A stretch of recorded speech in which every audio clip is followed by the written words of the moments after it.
जय हिंद दोस्तों, कैसे हैं आप लोग। उम्मीद करता हूँ सब बढ़िया होगा और बहुत बेहतरीन तरीके से आप लोग आने वाले सभी एग्ज़ाम्स की तैयारी कर रहे होंगे।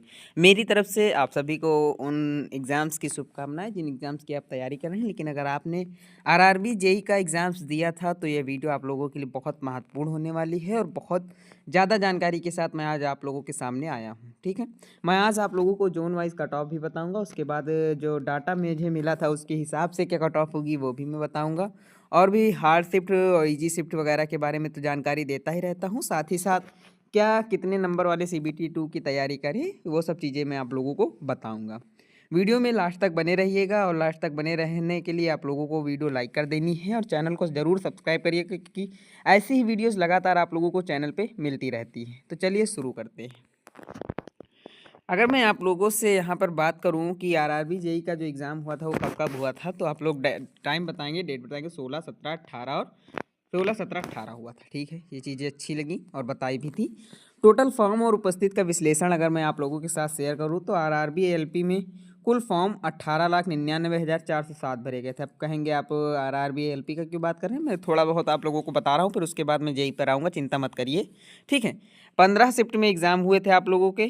ठीक है, क्योंकि जब होते हैं तो 15 शिफ्ट में ही हो जाते हैं वो, 5 दिन, 3, 5, 15। ठीक है, यानी एक शिफ्ट में 12,66,027, मतलब 1,26,627 अभ्यर्थियों ने भाग लिया था। ठीक है, आरपीएफ एसआई का बात करूँ 15,38,060 फॉर्म।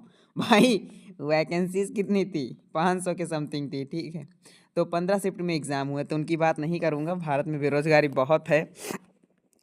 अब यहाँ पर अगर मैं बात करूँ यानी तो आप लोगों से ऐसे ही बता रहा हूँ, आरपीएफ एसआई में टोटल फॉर्म 15,38,060 थे। 15 शिफ्ट में एग्ज़ाम हुए, यानी कि एक शिफ्ट में यहाँ पर भी 1,02,537 अभ्यर्थियों ने भाग लिया। ठीक है, इसके अनुसार आरआरबी जेई में कुल आवेदन, अब जेई की बात करता हूँ जो कि जिसके लिए मैं वीडियो बना रहा हूँ उसकी बात करता हूँ। कुल 9 शिफ्ट में एग्ज़ाम हुआ था आप लोगों का, मतलब कि 9 इंटू 11,000, 1,10,000, मतलब 9.5 लाख के आसपास एग्ज़ाम्स दिए थे लोगों ने। ठीक है, टोटल अटेंडेंस 63% थी आप लोगों की, यानी 6.28 लाख के आसपास आप लोगों की वैकेंसी वो मतलब कि पेपर दिए गए थे। तो 6 लाख में कुल पद आप लोगों को भी पता 7,951 थे। तो इस हिसाब से भी मैं अनुमान लगाकर एक बच्चे को भी बताऊंगा। ठीक है, 7,951 थे, 6.5 लाख के आसपास पेपर बच्चों ने एग्ज़ाम दिया है, तो आप लोग अंदाज़ा लगा सकते हैं कंपटीशन कितना हाई जाएगा। अब मीडियम जोन के हिसाब से अगर मैं बात करूँ आप लोगों को हार्ड शिफ्टें कौन कौन सी थी। ठीक है, 17 दिसंबर की थर्ड शिफ्ट जो थी आप लोगों की हार्ड थी, और 17 दिसंबर की सेकंड शिफ्ट आप लोगों की हार्ड थी। उसके बाद बात करूं आप लोगों से 18 दिसंबर की सेकंड शिफ्ट भी आप लोगों की हार्ड थी। मॉडरेट शिफ्ट की बात करूं, मॉडरेट शिफ्ट यानी कि हार्ड से थोड़ा सा यहाँ पर मुझे दिखा था आसान, इसलिए मैंने इसको मॉडरेट में रखा। ये आप लोगों के डाटा के अनुसार ही मैं इनको शिफ्टों को चेंज करता हूँ। जिन डाटा में स्कोर थोड़ा हाई दिखता है उनको मैं ईजी कर देता हूँ, जिनमें स्कोर थोड़ा कम दिखता है उनको मैं हार्ड कर देता हूँ। कैंडिडेट्स का भी चयन हो सकता है, वो मानता हूँ कि कैंडिडेट्स किसी में अच्छे चले जाते हैं, किसी में खराब, लेकिन सब खराब नहीं होते हैं। मॉडरेट शिफ्ट की बात करूँ तो 17 दिसंबर की फर्स्ट शिफ्ट थी, 18 दिसंबर की थर्ड थी, और 18 ही दिसंबर की सेकंड शिफ्ट भी यहाँ पर हार्ड थी, मॉडरेट थी। अब कहेंगे 18 दिसंबर की सेकंड इधर हार्ड भी लिखा इधर मॉडरेट लिखा, तो डाटा दो हिसाब से आया था, तो मैंने डाटा को एक्सचेंज नहीं किया। मतलब कि 500 बच्चों ने लगभग सेकंड को मॉडरेट बताया था और 750 के आसपास बच्चों ने हार्ड बताया था उसी शिफ्ट को, तो इसलिए मैंने दोनों में ऐड कर दिया, तो उससे आप लोग घबराइएगा नहीं। ईजी शिफ्ट की बात करूँ तो 16 दिसंबर का फर्स्ट शिफ्ट जो था आप लोगों का इजी था, 16 दिसंबर का थर्ड शिफ्ट आप लोगों का इजी था।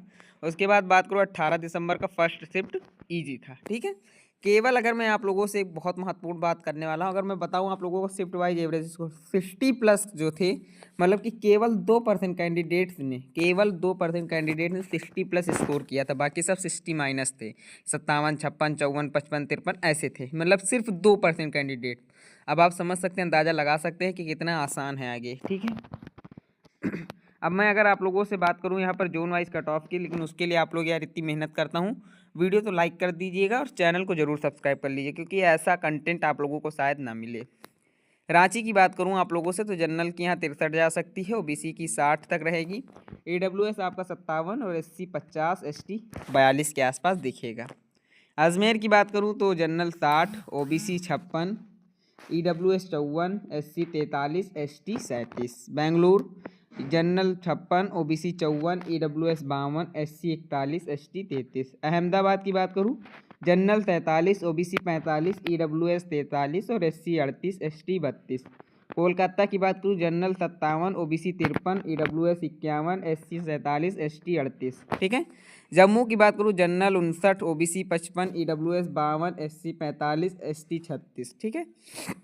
भोपाल की अगर मैं बात करूं तो general 55, OBC 52, EWS 48, SC 41, ST 34। Bilaspur general 54, OBC 51, EWS 59 और एससी 43, एसटी 35। ठीक है। तो ये तो हो गया था आप लोगों का भी, मैंने 2 2 4 2 6 2 8 ही बताएं। अभी मैं और भी बताता हूँ आप लोगों को, तो उसकी चिंता मत करिएगा आप लोग। अब यहाँ पे मैं आप लोगों को बताता हूँ भुवनेश्वर से लेकर के प्रयागराज तक। ठीक है।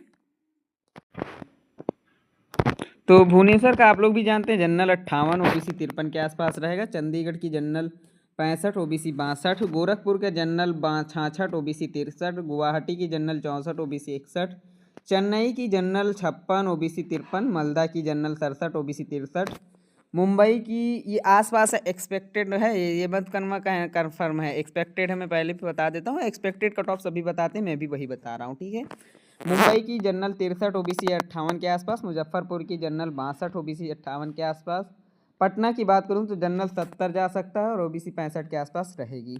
प्रयागराज जनरल 67 जा सकता है, ओबीसी 63 के आसपास दिखेगी। ठीक है।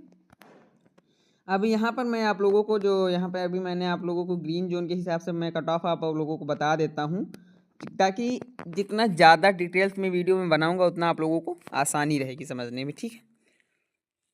यहाँ पे अगर मैं बात करूँ ग्रीन जोन की, तो आप लोगों के ग्रीन जोन में कौन कौन से आता है, यहाँ पर रांची हो गया, आपका अजमेर हो गया, सिलीगुड़ी हो गया, जम्मू, भुवनेश्वर और मुजफ्फरपुर। ये जोन जो है ग्रीन जोन में है, क्योंकि यहाँ पर स्कोर जो जनरल का 58 से 60 के बीच में, ओबीसी का 56 के आसपास और ईडब्ल्यूएस का 54, एससी 47, एसटी 42। ठीक है। बिलासपुर और चेन्नई जो है आपका सेफ जोन है। अगर आप लोग इन दोनों जोन से फॉर्म में हैं तो आप निश्चित नहीं है, क्योंकि यहाँ पर जो है औरों के हिसाब से 3 नंबर का स्कोर कम देखने को मिलेगा। ठीक है। जनरल जो आप लोगों को यहाँ पर देखने को मिलेगा वो 54 से 56 के बीच में, ओबीसी 50 से 52 के बीच में, ईडब्ल्यूएस 47 से 48 के बीच में, एससी 40 से 43 के बीच में, एसटी की बात करूँ तो 35 से 37 के बीच में आपको देखने को मिलेगी। ठीक है। ये तो हो गया ग्रीन जोन आप लोगों का। मैं आप लोगों को रेड जोन दिखाता हूँ। अब फिर यहाँ पर मैंने वही रखा था, तो इससे अब मैं आप लोगों को नहीं बताऊँगा, मैं अब सीधे आप लोगों को रेड जोन के पास लेकर चलता हूँ। रेड जोन की बात करूँ तो आपका प्रयागराज आता है, पटना आता है, मालदा आता है और गोरखपुर, चंडीगढ़, सिकंदराबाद, मुंबई, ये सारे रेड जोन है। अगर मैं आप लोगों से बात करूँ तो मैंने फॉर्म प्रयागराज से भरा है, और मैं एग्ज़ाम्स हमेशा आरआरबी का कोई भी एग्ज़ाम्स हो, मेरा एक ही टारगेट होता है प्रयागराज। तो मैं हमेशा प्रयागराज ही चुनता हूँ, चाहे वो कोई भी एग्ज़ाम्स हो कैसा भी। अगर आरआरबी ने अपने जोन में प्रयागराज को रखा है तो मैं प्रयागराज ही चुनता हूँ, चाहे वो एनटीपीसी हो या फिर कुछ भी हो। ठीक है। जनरल की बात करूँ तो 65 से 68, ओबीसी की बात करूँ तो 63, ईडब्ल्यूएस की बात करूँ तो 60 और एससी बात करूँ तो 52, एसटी 45 के आसपास देखने को मिलेगा। ठीक है। तो ये चीज़ें रेड जोन की हो गई। अब एक कैंडिडेट एग्जाम्स, मतलब कि एक अखबार निकला था जिसमें ये चीज़ बताई गई कि इस बार का जो पेपर था रीजनिंग आपकी इजी थी। देखो रीजनिंग एक ऐसा सब्जेक्ट है, मैं बताऊँ आप लोगों से, कि अगर आपने उसको 15 से 20 दिन या 1 महीने दे दिए रीजनिंग को, अगर आपने 1 महीने अच्छे से 4 घंटे के हिसाब से दे दिए, तो आपका कोई भी एग्जाम हो रीजनिंग ईजी ही दिखेगी, क्योंकि रीजनिंग मेरा तो फेवरेट सब्जेक्ट है मैं कहूँगा। और सबसे अच्छी बात यह है कि दिमाग में बहुत जल्दी चढ़ती है, क्योंकि इसके कॉन्सेप्ट ऐसे होते हैं कि एज अ होल के हिसाब से फिट होते चले जाते हैं। ठीक है। इतिहास तो हमेशा कठिन ही होगी, आप भी जानते हैं, क्योंकि हिस्ट्री मतलब कि हिस्ट्री ही है, उसको कोई तैयार नहीं कर सकता, केवल समझा जा सकता है और जितना हो सकता है उतना पढ़ा जा सकता है। ठीक है। आपको क्या आया वो बताएगा। आखिरी दिन जो थी प्रथम का समापन बुधवार को हो गया था, तो पहला का अखबार था, तो 62% आखिरी दिन यहाँ पर आप लोगों का उपस्थित देखने को मिली थी। ठीक है। 10वीं 12वीं के लेवल के प्रश्न थे, तो वो तो होंगे ही, क्योंकि 10वीं 12वीं के हिसाब से लेता है तो देंगे ही, उसको कोई दिक्कत नहीं है। करंट अफेयर में इसरो को मिले पुरस्कार और विभिन्न खेल प्रतियोगिताओं को लेकर प्रश्न पेपर में आए थे। तो इसरो अब इस समय थोड़ा टॉप पे चल रहा है भारत में, काफ़ी कुछ बदला है इसरो में जब से सरकार आई ही मैं कहूँगा, तो इसलिए इसरो के क्वेश्चन मिलने लाजमी है। 20 परीक्षा सेंटरों में हरियाणा के हिसार शहरों के 20 परीक्षा सेंटरों पर परीक्षा का आयोजन किया गया। 3 पारियों में हुई परीक्षा के लिए प्रत्येक पारी में करीब 8,000 अभ्यर्थी पर कॉल किए गए। ठीक है। तो ये चीज़ें अभी मैं सीबीटी प्रथम का समापन बुधवार को हो चुका था, मतलब बहुत दिन हो गए बुधवार को आए, तो अब सीबीटी सेकंड की कौन कौन से कैंडिडेट्स तैयारी करें तो ये मैं बता दूं। अगर आपका स्कोर 15+ के आसपास दिख रहा है, ठीक है, अब आप 15+ के आसपास अगर आपका स्कोर दिख रहा है तो आप लोग तैयारी करते रहिए, और वैसे भी तैयारी करिए, तैयारी करेंगे भी नहीं करेंगे और दोनों में क्या अंतर है, कर लीजिए, ज़्यादा अच्छा है, ताकि हो सकता है ये एग्ज़ाम से नहीं कोई और एग्ज़ाम से वो तैयारी आप लोगों को सफल करा दे, तो इसलिए तैयारी ज़रूर करिएगा। आशा है, उम्मीद है आप लोगों को वीडियो पसंद आई होगी। ऐसी वीडियोस लगातार चैनल पे अपलोड होती रहती हैं, तो चैनल को सब्सक्राइब, वीडियो को लाइक ज़रूर करिएगा। मिलूंगा नेक्स्ट वीडियो में, तब तक के लिए धन्यवाद।